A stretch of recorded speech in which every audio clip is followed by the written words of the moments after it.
जय राधा माधव कुंज बिहारी। जय राधा माधव जय कुंज बिहारी। जय राधा माधव कुंज बिहारी। जय राधा माधव कुंज बिहारी। जय गोपीजन वल्लभ गिरिवरधारी। जय गोपीजन वल्लभ गिरिवरधारी। यशोदानंदन व्रज जनरंजन। यशोदानंदन व्रज जनरंजन। यशोदानंदन व्रज जनरंजन।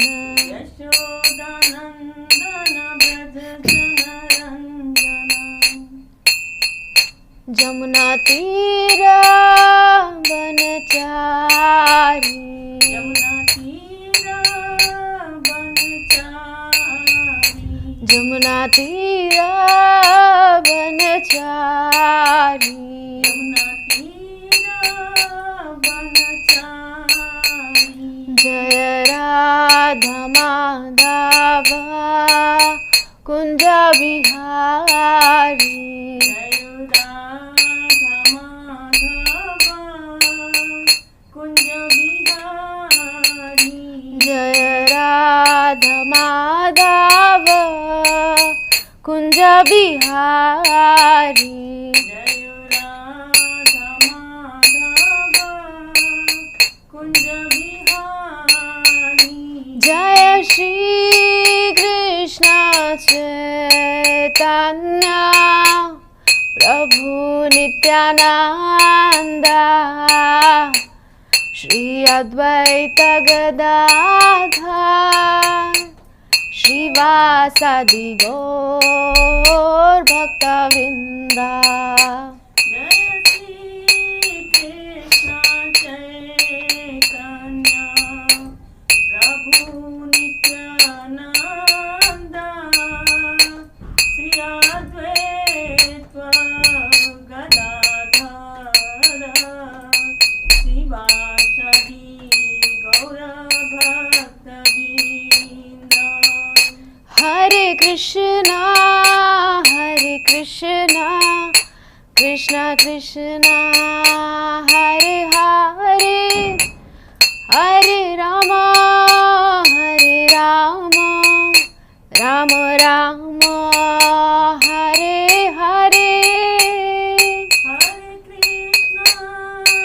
हरे कृष्ण कृष्ण कृष्ण हरे हरे हरे राम राम राम हरे हरे।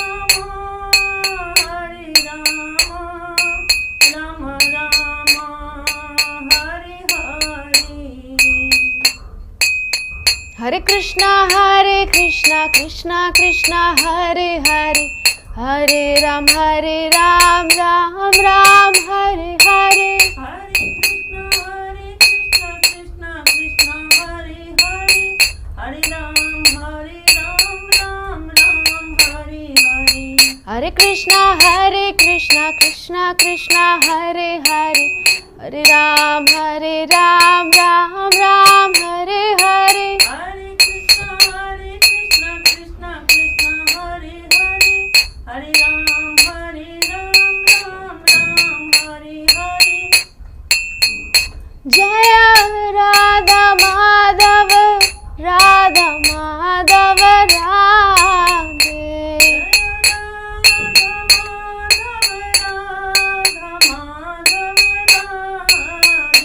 जय पंचतत्व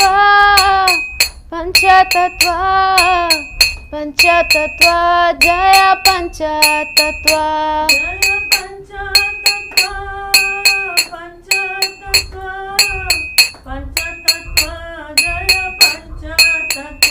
जय गौरनिताय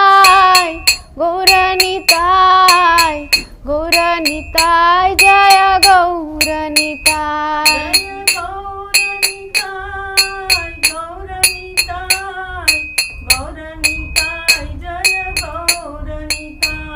जय नृसिंहदेव नृसिंहदेव नृसिंहदेव जय प्रहलाद महाराज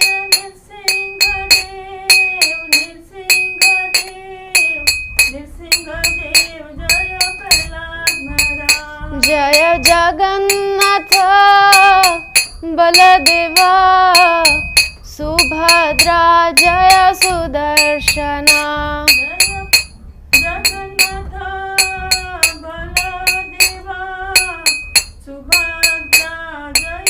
सुदर्शना जय जय प्रभुपाद प्रभुपाद प्रभुपाद प्रभुपाद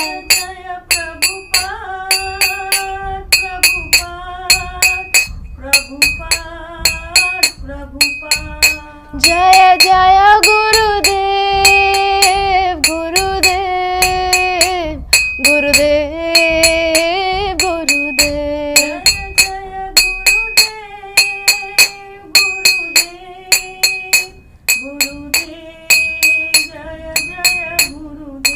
निताय गौरा हरि बोल हरि बोल हरि बोल निताय गौर हरि बोल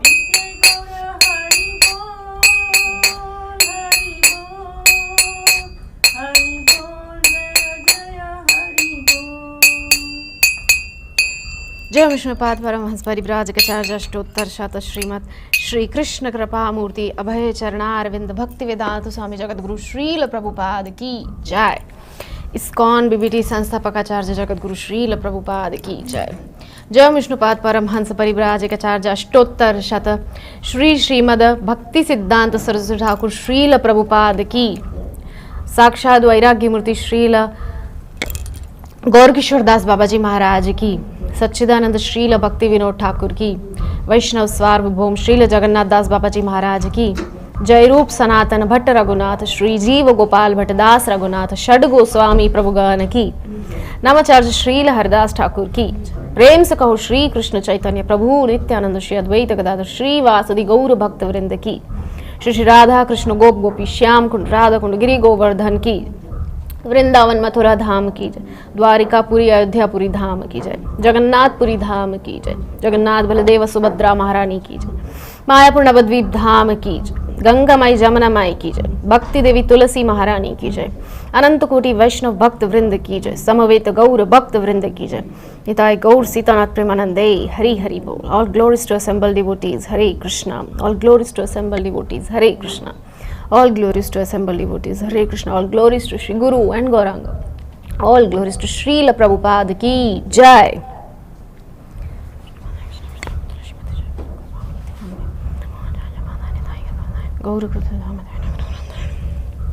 हरे कृष्णा। तो स्वागत है आज के श्रीमद् भागवतम के सत्र में। हमारा नित्यम भागवत सेवाया का ये जो इस्कॉन मायापुर टीवी हिंदी के माध्यम से जो प्रसारण हो रहा है और जो लाइव हमको यूट्यूब और फेसबुक पर देख पा रहे हैं उन सभी को मेरा अनंत कोटि दंडवत प्रणाम। तो हमारा जो क्रम चल रहा है वो है द्वितीय स्कंद प्रथम अध्याय श्लोक संख्या 27 एवं 28।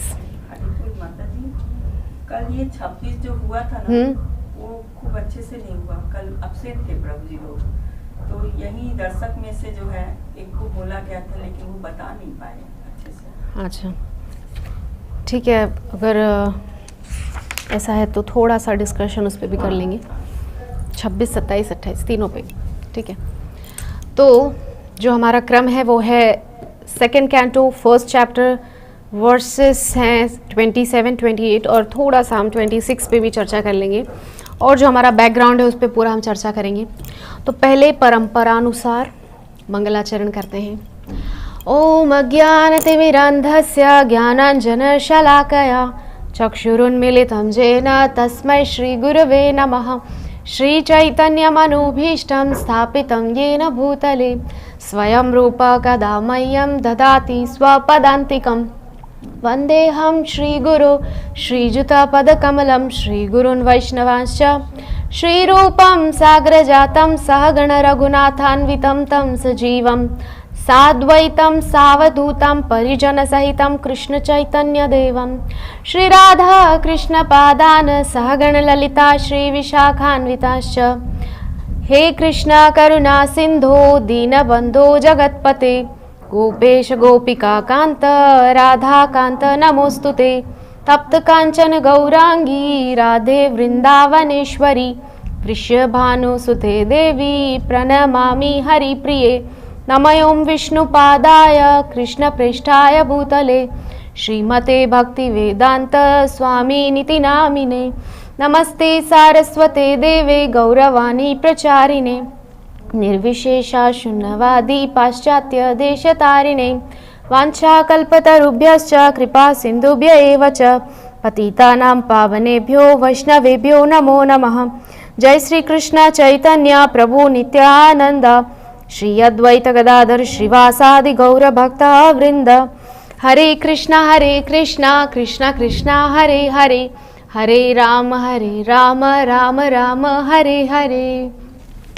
ओम नमो भगवते वासुदेवाय ओम नमो भगवते वासुदेवाय ओम नमो भगवते वासुदेवाय ओम नमो भगवते वासुदेवाय ओम नमो भगवते वासुदेवाय ओम नमो भगवते वासुदेवाय नारायणं नमस्कृत्य नारायणं नमस्कृत्य नरं चैव नरोत्तमं नरं चैव नरोत्तमं देवीं सरस्वतीं व्यासं देवीं सरस्वतीं व्यासं ततो जयामुदीरयेत् ततो जयमुदीरयेत् नष्टप्रायेष्व भद्रेषु नष्टप्रायेषु भद्रेषु नित्यं भागवत सेवया नित्यं भागवत सेवया भगवती उत्तम श्लोके भगवती उत्तम श्लोके भक्तिर्भवती नैष्ठिकी। भक्तिर्भवति नैष्ठिकी। हरे कृष्णा।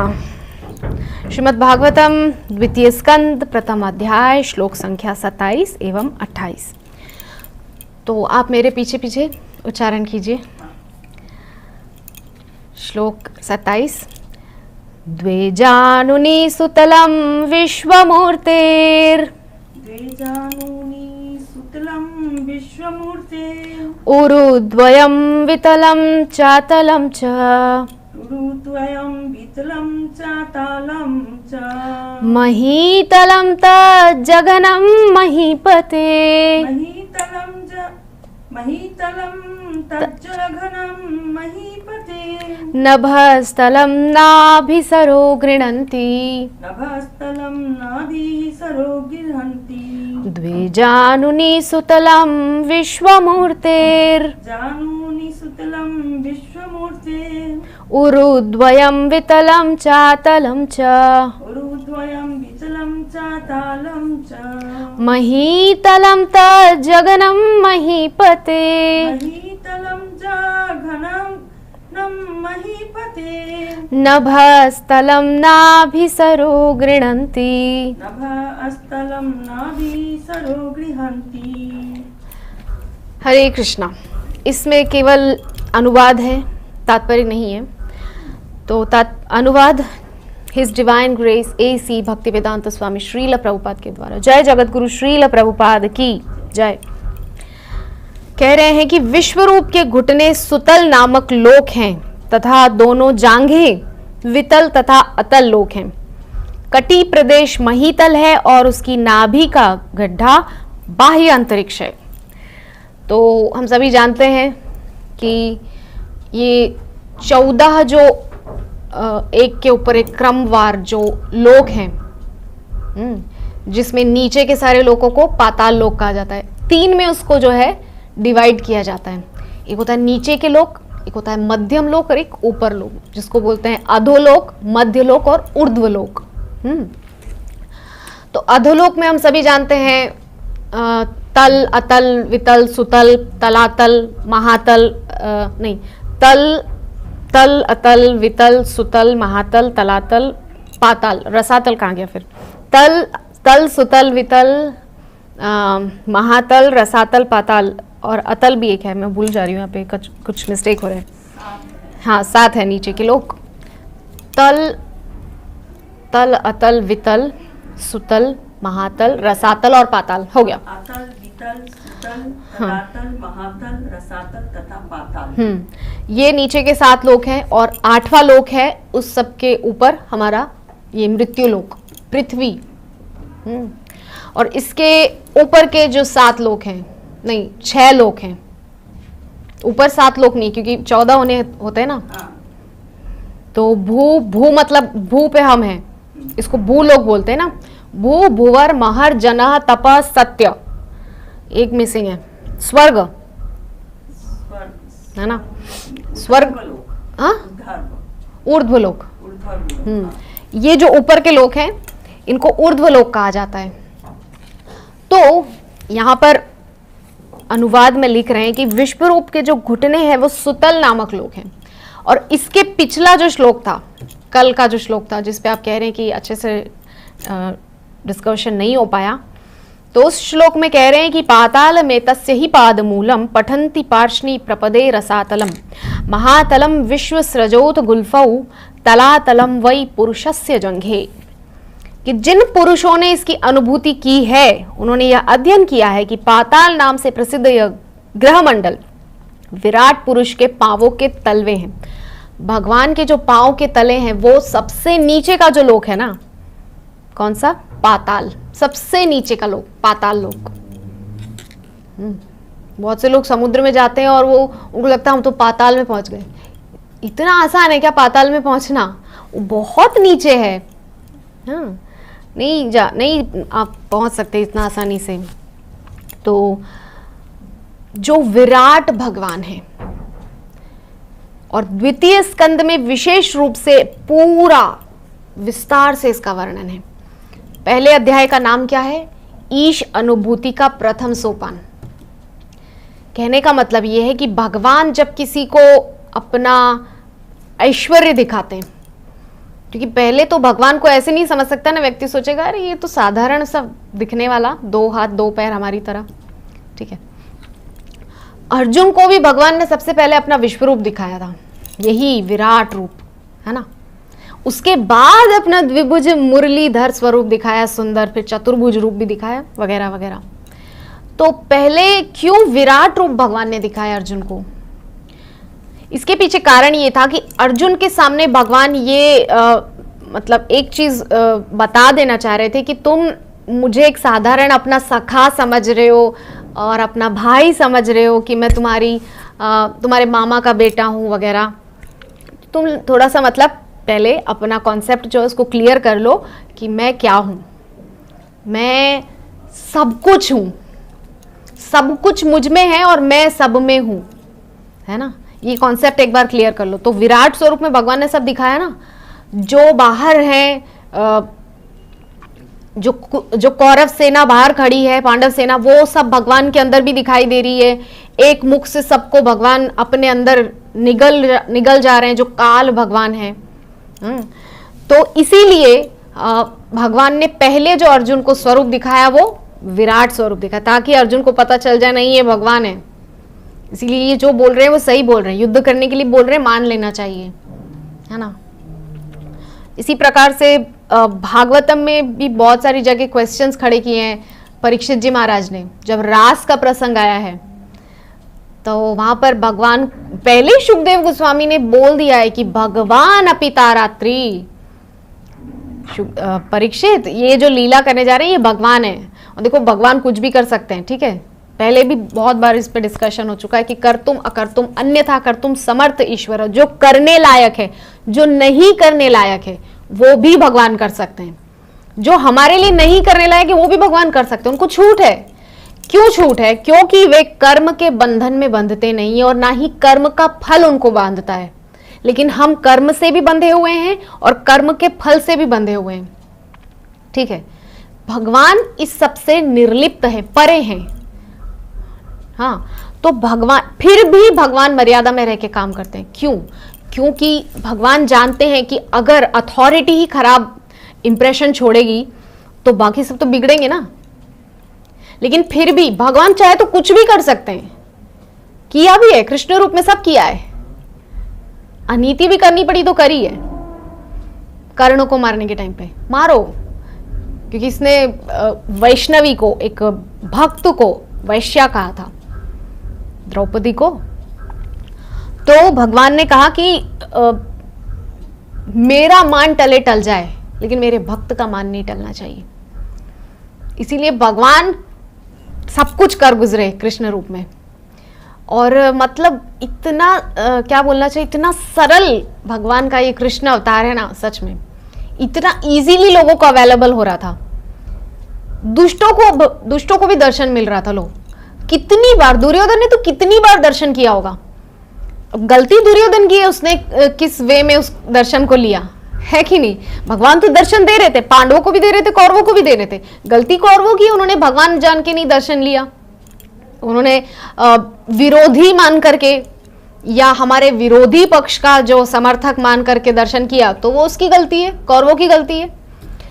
तो भगवान तो बहुत सहज रूप में अवेलेबल थे, गोपियों के घर घर जाते थे। बोलिए, लो मैं खुद आ रहा हूं तुम्हारे पास, तुम जैसे चाहो मेरे साथ आनंद उठा लो, मेरा क्या बोलना चाहिए, मेरा संग प्राप्त कर लो।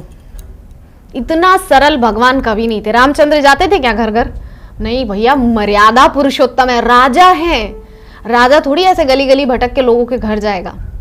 लेकिन भगवान श्री कृष्ण इतने सरल हैं।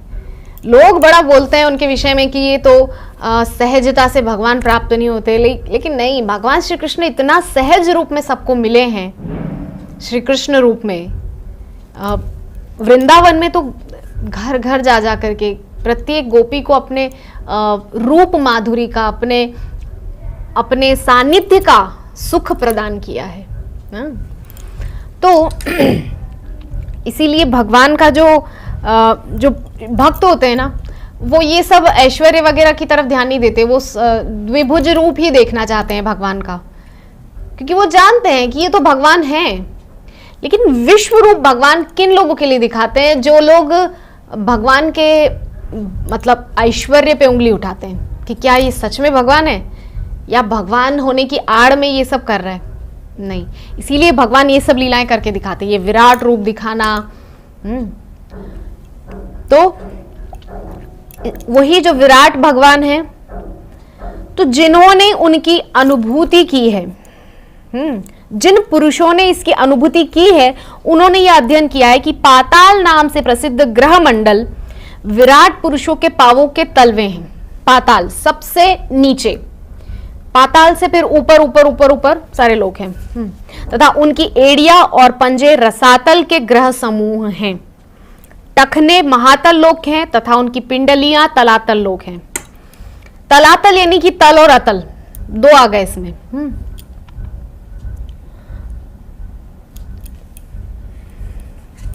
तात्पर्य में कह रहे हैं कि पूर्ण पुरुषोत्तम भगवान के शरीर के अतिरिक्त इस दृश्य जगत के अस्तित्व में कोई सच्चाई नहीं है।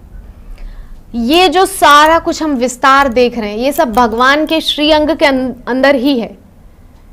हाँ, सब कुछ उनके उसमें ही चल रहा है, उनके श्री अंग में ही। यहां पे लिखा है भगवान के शरीर के अतिरिक्त इस दृश्य जगत के अस्तित्व में कोई सच्चाई नहीं है। व्यक्त जगत की प्रत्येक वस्तु उन्हीं पर आधारित है, जिसकी पुष्टि श्रीमद् भगवद गीता 9:4 में की गई है। किंतु इसका अर्थ यह भी नहीं होता है कि भौतिकतावादी की दृष्टि से जो भी दिखता है वही परम पुरुष है। बहुत से लोग अपने अपने तरीके से भगवान को देखना चाहते हैं ना, जैसा जिसका नजरिया वैसा वैसा भगवान के विषय में सोचता है। कोई सोचता है कि भगवान केवल चतुर्भुज नारायण ही हैं और वैकुंठ ही टॉप मोस्ट है, बस उससे आगे फिर कुछ नहीं है। लेकिन नहीं, ऐसा नहीं है। अगर आप भागवतम का अध्ययन करेंगे तब आपको पता चलेगा कि उससे ऊपर भी लोक हैं। गोलोक वृंदावन है, जहां पे श्रीमती राधा रानी के साथ नित्य लीला विहार श्याम सुंदर श्री कृष्ण करते हैं। और केवल श्रीमती राधा रानी और कृष्ण नहीं, वहां पे अनंत अनंत गोपियां और सौभाग्य की देवी लक्ष्मियां, ब्रह्म संहिता में कहा गया है, लक्ष्मी सहस्त्र शत संभ्रम सेव्यमानम। इतनी लक्ष्मियां हैं वहां पर सेवाएं देने के लिए जिसकी कोई गिनती नहीं। और वो सब श्रीमती राधा रानी का विस्तार है। सब कुछ श्रीमती राधा रानी ने अपने आप को विस्तार क्यों किया? क्योंकि वो ज्यादा से ज्यादा श्याम सुंदर की सेवा करना चाहती है, भगवान को ज्यादा से ज्यादा आह्लाद प्रदान करना चाहती है, आनंद देना चाहती है, इसीलिए तो वो आह्लादिनी है। तो श्री भगवान के विराट रूप की धारणा भौतिकवादी को परमेश्वर के विषय में सोचने का अवसर प्रदान करती है, किंतु भौतिकवादी को यह निश्चित रूप से समझ लेना चाहिए कि जगत पर प्रभुता जताने की भावना रखते हुए जगत का उसका दर्शन या जगत की कल्पना कभी भी ईश साक्षात्कार नहीं है। ये बहुत फिलोसॉफिकल सेंटेंस है, यहाँ पर बहुत ज़्यादा फिलोसॉफिकल है। तो अभी तो हमारे पास उतना टाइम भी नहीं, हमको 2 श्लोक और चर्चा करनी है। तो ये सब जो है भगवान का वही यहाँ पर लिखा हुआ है कि कुछ लोग भगवान को 3 रूप होते हैं ना, ब्रह्मेति परमात्मेति भगवान इति शब्दयते। कुछ भगवान को ब्रह्म रूप में देखते हैं, कौन? मायावादी। ब्रह्म, बस वो ब्रह्म ज्योति है, उसके अलावा कुछ नहीं। क्या बोलते हैं? ब्रह्म सत्य जगन मिथ्या, एक सिद्धांत देते हैं। लेकिन उसका भी खंडन हमारे वैष्णव आचार्यों ने किया है बहुत अच्छे से। और मायावादी आज भी बोलते हैं कि नहीं, वो सिद्धांत जो है हमारे शंकराचार्य का मन गढ़ंत नहीं है, वो उन्होंने एक उपनिषद है वहां से लिया है। लेकिन वो उपनिषद का जब श्लोक आप पढ़ेंगे तो आपको पता चलेगा कि वो जो श्लोक है, वो पूरा श्लोक पढ़ने पे आपको पता चलेगा कि वो कुछ और ही मायने में वहां पे उन्होंने कहा था। मतलब जो उपनिषद है वहां पर उसका मायना अलग ही हो जाता है ब्रह्म सत्य जगन मिथ्या का, लेकिन उसको शंकराचार्य ने अपने हिसाब से ले लिया, क्योंकि उनको तो मायावाद का सिद्धांत स्थापित करना था ना। जिस काम के लिए उनको भेजा गया था उनको तो वो करना था। शिव जी का अवतार है शंकराचार्य, तो उनको जो काम दिया गया था मायावाद की स्थापना, वो करने के लिए आए थे। वेदों को सत्य बताने के लिए आए थे, क्योंकि वेदों का खंडन कर दिया था किन्होंने? भगवान बुद्ध ने। गौतम बुद्ध ने नहीं, भगवान बुद्ध ने। 2 हुए हैं, एक गौतम बुद्ध हुए हैं और एक भगवान बुद्ध हुए हैं। तो यहाँ पे जो भगवान बुद्ध है उन्होंने वेदों का खंडन कर दिया था। तो क्योंकि वेदों में नर पशु बलि का जो है वो विधान वहां पर वेदव्यास ने कहीं कहीं दिया है। तो भगवान बुद्ध ने कहा कि जीव हिंसा नहीं होनी चाहिए, अहिंसा रहना चाहिए, तो उन्होंने वेदों का खंडन कर दिया। अब पुनः वेदों को स्थापित करने के लिए शंकराचार्य आ गए और शंकराचार्य ने अपने मन मुताबिक उसको स्थापित किया कि कोई भगवान का साकार रूप नहीं होता है, कुछ नहीं होता, बस ब्रह्म ज्योति है, ये वो ये सब बोल करके। और पूरा मतलब अपने मन मुताबिक वेदांत सूत्र और शारीरिक और वो क्या है, क्या शरीरी का ऐसा कुछ है उनका, क्या शारीरिक भाष्य, हाँ, वो उनका जो भाष्य है वेदांत सूत्र के ऊपर, उसमें भी उन्होंने अपने हिसाब से पूरा जो है उस पर डिस्क्रिप्शंस दिए हैं, व्याख्या दी है। खैर हमारा मुद्दा वो नहीं है, लेकिन भगवान को जो लोग समझते हैं अब 3 रूपों में समझ सकते हैं, या तो ब्रह्म रूप में या परमात्मा रूप में। एक ब्रह्म रूप में समझते हैं, अभी हम चर्चा कर ही चुके हैं, जो ब्रह्म ज्योति पे ध्यान लगाते हैं, और एक होते हैं परमात्मा का ध्यान करने वाले। परमात्मा मतलब जो है सबके अंदर परमात्मा है, आप में भी परमात्मा है, मेरे में भी परमात्मा है, इसमें उसमें सब में परमात्मा है, बस ये सोच करके फिनिश उनका काम, इससे आगे नहीं बढ़ते। लेकिन वो भगवान तक नहीं पहुंचते। ब्रह्मेति परमात्मेति भगवान इति शब्द थे। तीसरा एस्पेक्ट क्या है? भगवान जो है श्री कृष्ण की प्रेममयी सेवा, और हमको इस्कॉन में श्रील प्रभुपाद ने उसी में संयुक्त किया है, भगवान कृष्ण की प्रेममयी सेवा, है ना। तो हमको डायरेक्ट श्रील प्रभुपाद ने ये सबसे मतलब अनुभूति हमको ये भी होगी, ब्रह्म की भी अनुभूति होगी। ऐसा नहीं कि कृष्ण भावनामृत में आने से आप सीधा भगवान पे पहुंच जाओगे, नहीं, ये सब क्रम से ही चलेगा, साइंटिफिक रूप से ही सब कुछ है, कुछ भी मनगढ़ंत नहीं है।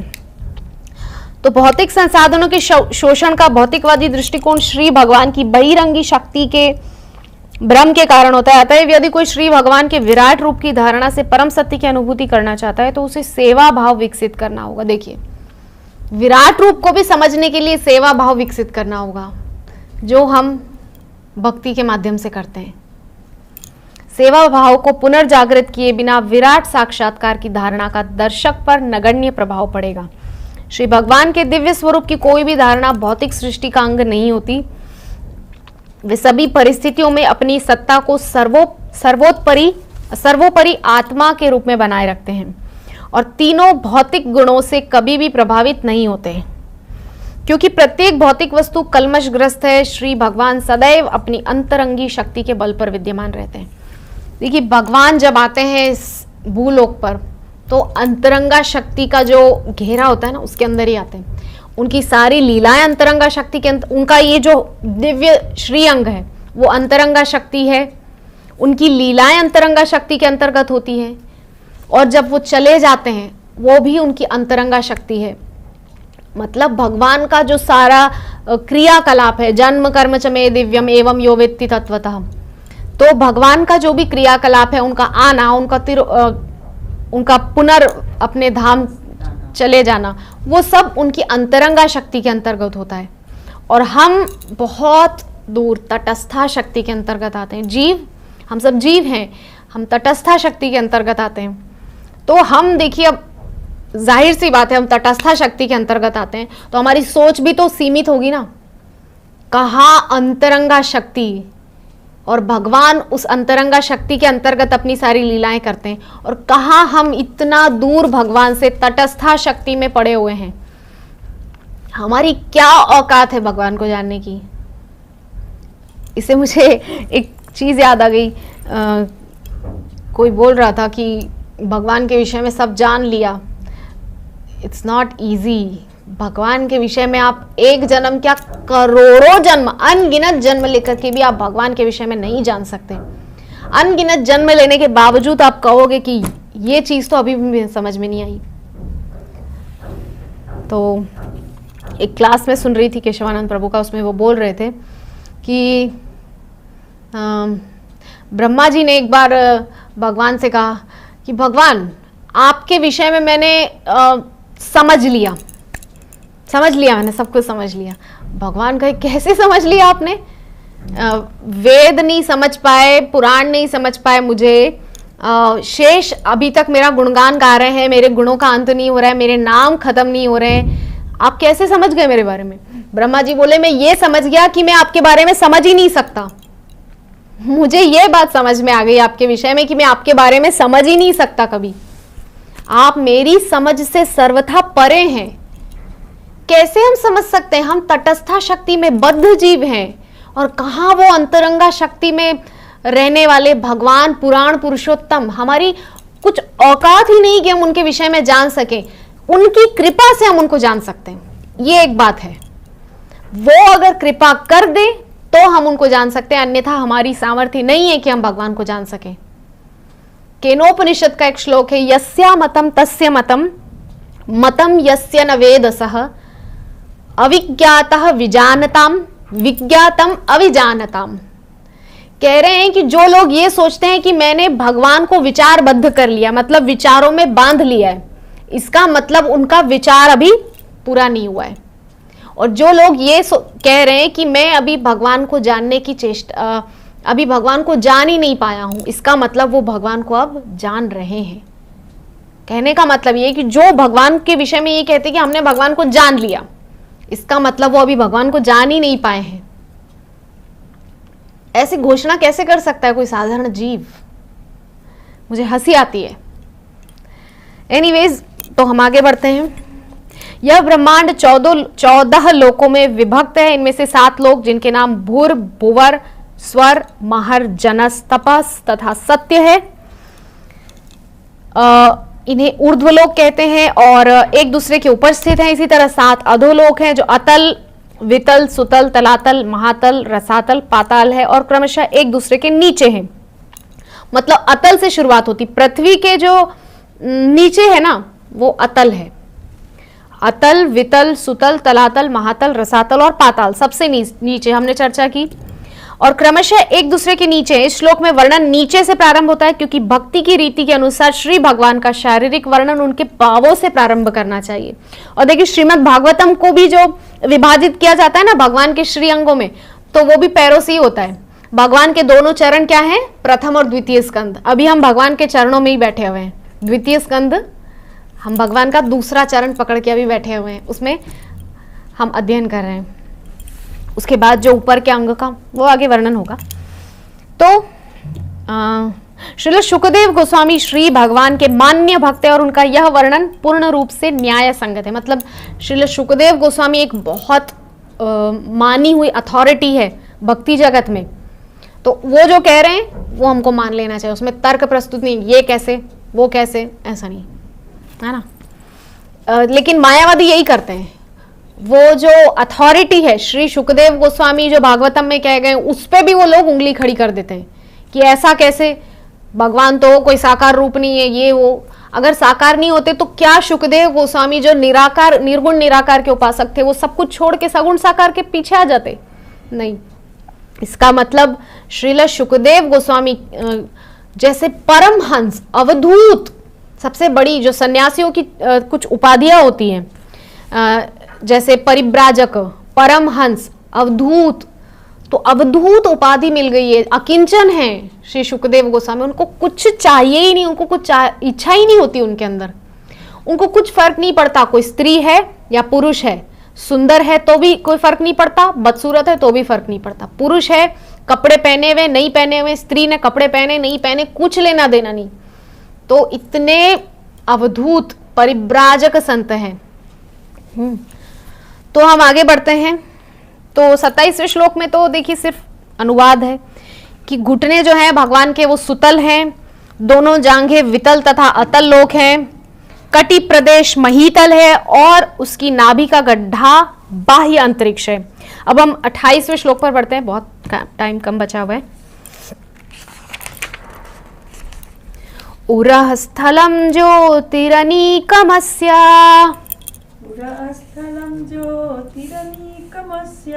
ग्रीवा महर्वदनं वै जनोस्य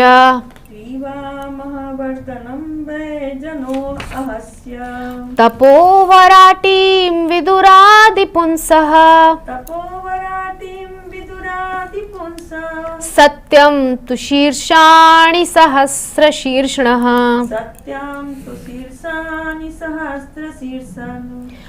विराट रूप वाले आदि पुरुष की छाती ज्योतिष्क स्वर्गलोक है, उनकी गर्दन महरलोक है, उनका मुख जनहलोक है और उनका मस्तक तपहलोक है। सर्वोच्च लोक जिसे सत्यलोक कहते हैं 1000 सिरों मस्तिष्कों वाले उन आदि पुरुष का सिर है। तो विराट रूप वाले आदि पुरुष की छाती स्वर्ग है, मतलब भगवान का जो वक्ष प्रदेश है, वक्षस्थल है, वो स्वर्ग है। और उनकी गर्दन महरलोक है।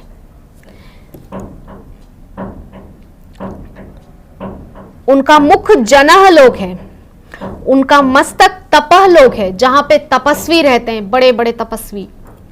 सर्वोच्च लोक जिसे सत्य लोक कहते हैं। सर्वोच्च लोक क्यों है वो? क्योंकि वहां पर इस ब्रह्मांड के जो मालिक हैं ब्रह्मा जी, वो वहां रहते हैं। ब्रह्मांड के क्या बोलना चाहिए, रचयिता।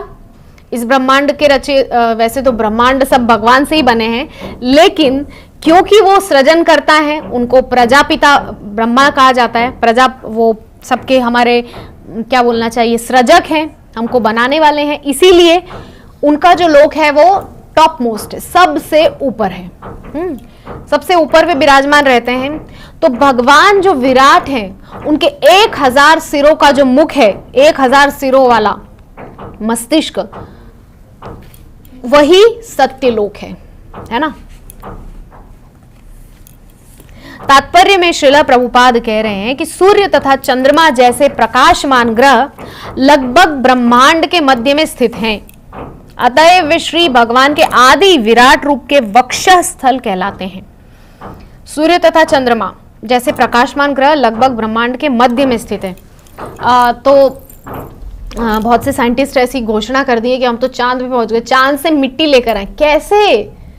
It's not possible to reach, वहां पहुंचना नामुमकिन है, क्योंकि चंद्रमा तक पहुंचने के लिए सूर्य ग्रह को पार करना पड़ेगा, और सूर्य की तपती मतलब भूमि को पार करने की सामर्थ्य है ही नहीं मनुष्य, इस मृत्युलोक के मनुष्यों में। वहां के लोग जो सूर्यलोक के जो निवासी हैं वो उसको टॉलरेट कर सकते हैं, वहां के वेदर को, उस आग को हम लोग नहीं कर सकते। आप सोचिए 2 घंटे के लिए ठंड के दिन में जब हम बैठ जाते हैं, थोड़ा की धूप सेक लेते हैं, 2 घंटे हम टॉलरेट नहीं कर पाते, तो कैसे वैज्ञानिकों ने इतनी बड़ी घोषणा कर दी कि हम लोग चांद पे पहुंच गए, सूर्य को पार करके पहुंच गए, अब सौर मंडल को? इम्पॉसिबल। हमारा हाथ जलने लगता है अगर हम थोड़ी देर के लिए हाथ पैर जलने लगते हैं, एकदम से गर्मी बढ़ जाती है 2 मिनट अगर हम धूप में खड़े हो जाएं, और ठंड के दिन में भी बर्दाश्त नहीं होता 1-1.5 घंटे से ज़्यादा। पीछे की तरफ घूम करके हम चलो धूप सेक लेते हैं थोड़ा, लेकिन नहीं टॉलरेट कर सकते। तो ये जो वैज्ञानिकों की जो तथाकथित घोषणाएं हैं, इन पे वैसे तो भक्त तो विश्वास करते ही नहीं है, क्योंकि भक्तों को पता है कि जो भगवान और भगवान के भक्त कहते हैं वो ही सबसे ऑथेंटिक और अधिकृत वचन होगा। बाकी संसार में जो भी बोल रहे हैं, वैज्ञानिक बोल रहे हैं, वो मेंढक की तरह टर्राते रहे, कोई फर्क नहीं पड़ रहा है। तो आगे कह रहे हैं कि ये जो सूर्य और चंद्रमा है, ये ब्रह्मांड के मध्य में स्थित हैं, वे भगवान के वक्षस्थल में आते हैं। जो वक्षस्थल है वो कहलाते हैं विराट रूप के। इन प्रकाशमान ग्रहों के ऊपर, जिसे देवताओं का राज्य या स्वर्गलोक भी कहते हैं, महा जनः तथा तपह लोक है, और सबके ऊपर सत्यलोक है, जहां प्रकृति के समस्त गुणों के मुख्य निर्देशक अर्थात श्री विष्णु, ब्रह्मा तथा शिव निवास करते हैं। ये विष्णु क्षीरोदक्षाय विष्णु कहलाते हैं, और ये सभी जीवों में परमात्मा के रूप में कार्य करते हैं। हम सभी जानते हैं 3 पुरुषावतार हैं भगवान के। सबसे पहले है कृष्ण। कृष्ण के बाद है उनका इमीडिएट एक्सपेंशन, मतलब उनके बाद उनका जो सबसे प्रथम विस्तार है, प्रथम प्रकाश है भगवान श्री कृष्ण का, वो है बलराम। बलराम के बाद है बलराम के बाद है, मुझे याद नहीं आ रहा इस समय, चतुर्व्यूह होता है एक, जिसमें वासुदेव संकर्षण, प्रद्युम्न, अनिरुद्ध इस प्रकार से होते हैं, और फिर एक महासंकर्षण होता है, जिससे फिर बाद में महाविष्णु होते हैं। महाविष्णु जो होते हैं वो कारणोदक्षाय विष्णु होते हैं, जो कारण समुद्र में विराजमान रहते हैं, और उनके कारण समुद्र में विराजमान कारणोदक्षाय विष्णु के श्वास निश्वास से ब्रह्मांड प्रकट होते हैं, उनके रोम छिद्रों से ब्रह्मांड प्रकट होते हैं। तो ऐसे कारणोदक्षाय प्रथम पुरुष हैं। द्वितीय पुरुष हैं प्रत्येक ब्रह्मांड में प्रविष्ट होने वाले गर्भोदक्षाय विष्णु। उसके बाद तीसरा जो यहां पर चर्चा की गई है, क्षीरोदक्षाय विष्णु, जो प्रत्येक जीवात्मा के साथ, उनके साथ परमात्मा रूप में रहते हैं। भगवत गीता में जो चर्चा की गई है कि 2 पक्षी हैं, एक ही डाल पर बैठे हैं, एक सुख दुख रूपी फलों को खा रहा है और एक केवल निरीक्षण कर रहा है, विटनेस है, वो सिर्फ उसका विटनेस है, मतलब वो साक्षी है कि ये क्या कर रहा है। और इसी प्रकार से एक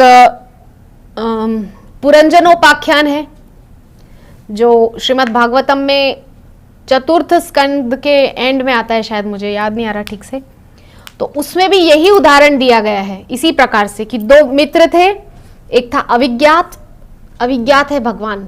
देखिए यहाँ पे शब्द बहुत इंपॉर्टेंट है, अविज्ञात, जिसको समझ ही नहीं सकता कोई, जो हमारे ज्ञान विज्ञान की पराकाष्ठा से परे है, अविज्ञात। अविज्ञात, और साथ में उनका मित्र है कौन, क्या नाम है, पुरंजन, शायद पुरंजन ही नाम रहता है या क्या, मुझे याद नहीं आ रहा है ठीक से। तो 2 मित्र रहते हैं, तो जो दूसरा मित्र रहता है वो देख करके पृथ्वीलोक को बहुत आकर्षित होता है कि यहाँ पे कितना अच्छा है, पति है पत्नी है, दोनों के बीच में प्रेम है, परिवार है, बच्चे हैं, घर है, संसार है, गाड़ी बंगला, कितना आनंद है, मुझे थोड़ा वहां पे देखने जाना है। तो अविज्ञात बोलता है कि देखो मत जाओ, फंसोगे, एक बार जाओगे तो आना मुश्किल हो जाएगा वहां से, क्योंकि मुश्किल इसलिए हो जाता है कि आप एक बार आ गए पृथ्वी पर, कर्म करेंगे, कर्म के बाद फल की इच्छा रहेगी, फल से बंधेंगे, और सकाम कर्म करेंगे और बंधेंगे और बंधेंगे, बंधते बंधते बंधते जाल, मकड़ी का जाला होता है, मकड़ी खुद ही फंस के उसमें लास्ट में मर जाती है। सिमिलरली हम खुद अपने आसपास जाल पैदा करते हैं और अंत में उसी जाल के अंदर फंस करके रह जाते हैं बुरी तरह से। तो इसीलिए वहां पर भगवान रोक रहे थे अपने मित्र को, और भगवत गीता में भी वही एक एग्जाम्पल, उदाहरण दिया गया है कि एक मित्र, जो एक पक्षी जो है वो फलों को खा रहा है, बट दूसरा जो है वो सिर्फ देख रहा है, और वो वेट कर रहा है कि ये उधर से मुख वापस मेरी तरफ करे, मेरी तरफ वापस आ जाए, लेकिन वो तो उधर ही व्यस्त है। तो जो ये मित्र है, ये जो साक्षी है, यही है परमात्मा क्षीरोदक्षाय विष्णु, जो हमारे अंदर साक्षी रूप में बैठे हैं। हम कभी कभी कुछ गलत करते हैं तो अंतःकरण से आवाज आती है कि ऐसा मत करो। और आप नोटिस कीजिएगा, अगर हम कुछ गलत कर रहे होते हैं ना, हमारे हाथ पैर कांपते हैं और धड़कन बहुत तेज चलती है, अगर हम कुछ न करने योग्य काम करते हैं तो वो जो अंतःकरण से जो आवाज आती है कि मत करो ऐसा, पछताओगे। लेकिन फिर भी जो भगवत गीता में अर्जुन बोल रहे हैं कि हम पाप नहीं करना चाहते, फिर भी वो कौन सी शक्ति है जो हमसे पाप करवाती है? वो ही है माया, क्योंकि उसको तो काम ही वही दिया है भगवान ने। बट वहां पे वो हमको एक्चुअली ट्राई कर रही होती है, हमको, हमारे पेशेंस को, हमारे धैर्य की परीक्षा है उस समय।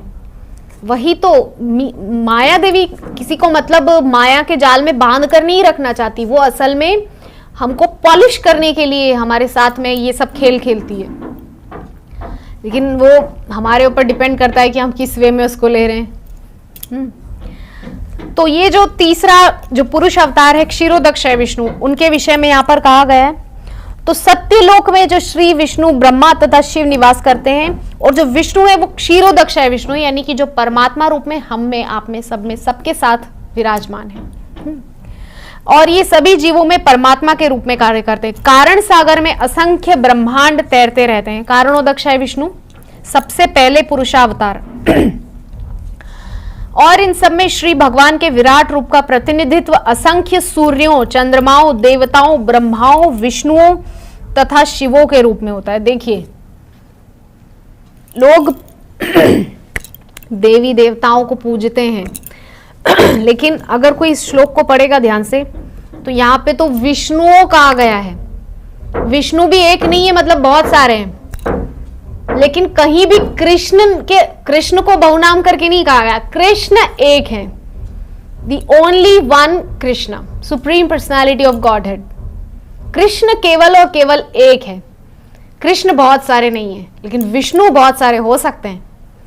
तो जो लोगों के मन में ये भ्रम है, हमारे टॉक शो में भी एक बार क्वेश्चन आया था कि विष्णु बड़े हैं या कृष्ण बड़े हैं, तो वहां पे हमारे जो प्रभु जी थे, लाल कपड़ा प्रभु जी थे, शायद कोई याद नहीं आ रहा तो उन्होंने बहुत सुंदर रूप से उसको विस्तार करके समझाया था कि जो विष्णु हैं वो बहुत स्वरूपों में विस्तारित हैं। भगवान कृष्ण ने अपने, क्योंकि अलग अलग कार्य सौंपे हैं ना एक एक व्यक्ति को, तो इसीलिए विष्णु जो है उससे भी जो पुराण पुरुषोत्तम जो भगवान श्री कृष्ण है वो सर्वोच्च है, सर्वोपरि है। विष्णु भी उनसे आते हैं। भगवान श्री कृष्ण विष्णु से नहीं। बहुत से लोग बोलते हैं, मैंने सुना है बहुत से लोगों को, कि भगवान विष्णु के अवतार श्री कृष्ण। अरे अवतार कहां से? कृष्ण तो स्वयं अवतारी हैं, उनसे सब कुछ इमेनेट होता है। वो विष्णु से नहीं आते हैं, विष्णु भी उनसे आते हैं। तो ये आधा अधूरा ज्ञान लेकर के लोग घूम रहे हैं। अगर श्रीमद् भागवतम का थोड़ा डीपली अध्ययन करेंगे, थोड़ा सुनेंगे, भगवत गीता को पढ़ेंगे सुनेंगे, शास्त्रों ग्रंथों को पढ़ेंगे सुनेंगे, चैतन्य चरितामृत को पढ़ेंगे, श्री कृष्णदास कविराज गोस्वामी ने बहुत सुंदर रूप से उसमें सब कुछ विस्तार से समझाया है। और चैतन्य चरितामृत के लिए तो श्रील भक्ति सिद्धांत सरस्वती ठाकुर बोले हैं कि अगर सारी दुनिया के ग्रंथ, शास्त्र, वेद, पुराण, उपनिषद सब जल के भस्म हो जाए और केवल चैतन्य चरितामृत इस पृथ्वी पर रह जाए, तो पुनः सब कुछ बनाया जा सकता है। देखिए, आप सामर्थ्य देखिए चैतन्य चरितामृत की। श्री कृष्णदास कविराज गोस्वामी ने मन गढ़ंत तो कुछ नहीं लिखा है वहां पर, उनको स्वयं मदन मोहन जी आज्ञा दिए हैं। वृंदावन में जो मदन मोहन जी विराजमान हैं, सनातन गोस्वामी के ही है ना, हाँ, सनातन गोस्वामी के जो प्रेष्ठ हैं, जो उनके द्वारा पूजित हैं, श्री राधा मदन मोहन जी, उन्होंने खुद आज्ञा दी थी श्री कृष्णदास कविराज गोस्वामी को, गोपीनाथ जी ने, गोविंद देव जी, सबने, जो तीनों हमारे विग्रह हैं, हमारे गौड़ीय संप्रदाय के मुख्य विग्रह, सबसे उनको आज्ञा मिली है। सारे वैष्णवों ने उनको इस बात की मतलब पुष्टि की है कि आप ये ग्रंथ लिखिए, क्योंकि आपको सारे जो नोट्स मिले हैं रघुनाथ दास गोस्वामी से और इसके अलावा और भी जो महाप्रभु के परिकर से आपको जो जानकारी मिली उसको आप लिखिए। तो जो भी कुछ लिखा है एक एक पार्षद का वर्णन है उसमें, आप पढ़ेंगे। मैं अभी आदि लीला में मैं हूं, अभी 11वां चैप्टर मेरा कल पूरा हुआ, उसमें इतनी डीप इंफॉर्मेशन लिखी हुई है एक एक पार्षद का, एक एक पार्षद, नित्यानंद प्रभु के इतने सारे पार्षद, उनका सबका वर्णन है। और तात्पर्य में श्रील प्रभुपाद ने तो जगह बता दी बकायदा कि ये पार्षद वहां से बिलोंग करते थे, उस गांव से, उन्होंने वहां पे मंदिर बनाया, आज भी उनके वंशज वहां पे सेवा कर रहे हैं। सब कुछ श्रील प्रभुपाद ने, तात्पर्य तो मतलब सोने पे सुहागा है। चैतन्य चरितामृत के तात्पर्य अद्भुत है। श्रील प्रभुपाद ने बहुत विस्तार से बताया सारे पार्षदों के विषय में। तो यही जो है हमारे शास्त्रों पुराणों को पढ़ना चाहिए, लेकिन आज की जनरेशन इस सबसे दूर जा रही है। अरे अब बुक्स लेकर नहीं सब समय पढ़ सकते, फोन में डाउनलोड कर लो गीता बेस। हमारे तो फोन में ही गीता बेस है, हम तो उसी में पढ़ते हैं। श्रीमद् भागवतम पढ़ते हैं, चैतन्य चरितामृत पढ़ते हैं, कृष्ण बुक पढ़ते हैं। हाँ, भगवत गीता जो है मैं वो हिंदी में पढ़ती हूँ, वो मैं इंग्लिश में नहीं पढ़ती, क्योंकि उसको बहुत फिलोसॉफिकल है, उसको समझना बहुत ज़रूरी है। तो हमको चेष्टा करनी चाहिए कि हम ज़्यादा से ज़्यादा अध्ययन करें और एट द सेम टाइम सुने भी। क्यों? क्योंकि अगर कोई किसी मेडिकल कॉलेज में या किसी भी कॉलेज में, स्कूल में एडमिशन लेता है तो क्या केवल बुक पढ़ के नहीं समझ जाता है? सिर्फ थ्योरेटिकल नहीं समझ सकते आप, लेकिन जब टीचर आपको प्रैक्टिकली बोर्ड पर लिख कर या बोल कर विस्तार से समझाएंगे तो जो समझ में आएगा तब वो परिपूर्ण ज्ञान होगा। इसीलिए केवल अध्ययन करने से भी कुछ नहीं होगा और केवल सुनने से भी, दोनों एक दूसरे के पूरक हैं। अध्ययन भी और श्रवण भी दोनों एक दूसरे से जुड़े हुए हैं, है ना। तो इसीलिए आज की पीढ़ी जो है मैं उसको बहुत ज़्यादा हाथ जोड़कर निवेदन करना चाहूँगी कि श्रील प्रभुपाद के ग्रंथों का अध्ययन कीजिए और आपके निकट जो भी मतलब श्रील प्रभुपाद के ग्रंथों का वितरण कर रहा है उनसे आप खरीदिए। श्रीमद् भागवतम आप ऑर्डर करना चाहते हैं तो मायापुर जो अथॉरिटी है आप उनसे संपर्क कर सकते हैं। श्रीमद् भागवतम, भगवत गीता, चैतन्य चरितामृत, जितने भी श्रील प्रभुपाद के ग्रंथ हैं आप सब कुछ प्राप्त कर सकते हैं। बीबीटी का जो वेबसाइट है आप उस पे जाकर के वहाँ पे ऑनलाइन ऑर्डर कर सकते हैं, या जो कुछ भी आप करना चाहें किसी भी प्रकार से आप श्रील प्रभुपाद के ग्रंथों का अध्ययन आज ही शुरू कीजिए, ये बहुत ज़रूरी है। तो क्या क्या कह रहे हैं यहाँ पर? और ये सभी भगवान श्री कृष्ण की अचिंत्य शक्ति के एक अंश में स्थित है। देखिए, श्री कृष्ण की अचिंत्य शक्ति का एक अंश मात्र, एक अंश में ये सब आ जाते हैं, सारे विष्णु, सारे शिव, क्योंकि हर ब्रह्मांड का अपना एक विष्णु भी है पालन करने वाला, हर एक ब्रह्मांड का अपना एक ब्रह्मा है, हर ब्रह्मांड का एक अपना शिव है। तो ये जो देवी देवताओं के उपासक है इनको कोई जाके बताए कि तुम कितने शिवों की उपासना करोगे, शिव तो बहुत सारे हैं, लेकिन कृष्ण की उपासना करोगे तो कृष्ण केवल एक हैं। तो तथ्य रूप में आज भी नहीं लोग समझ पाते हैं, ग्रंथों का अध्ययन नहीं करने की वजह से ये सब होता है। तो भगवान की अचिंत्य शक्ति का अंश है ये सब, जैसा कि श्रीमद् भगवद गीता 10:42 में कहा गया है, 10:42 में कहा गया है। अब श्लोक तो पता नहीं कहाँ, मैं ढूंढना पड़ेगा। एनीवेज 10:42 तो ये जो श्लोक है थोड़ा सा हम इस पे चर्चा कर लेते हैं।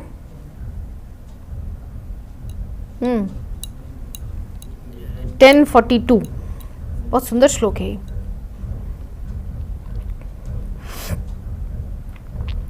एक नजर डाल लेते हैं, फिर आज के सेशन को एंड करेंगे। अथवा बहु नैतेन किम ज्ञातेन तवार्जुन विष्ठभ्याहमिदं कृत्स्नम एकांशेन स्थितो जगत।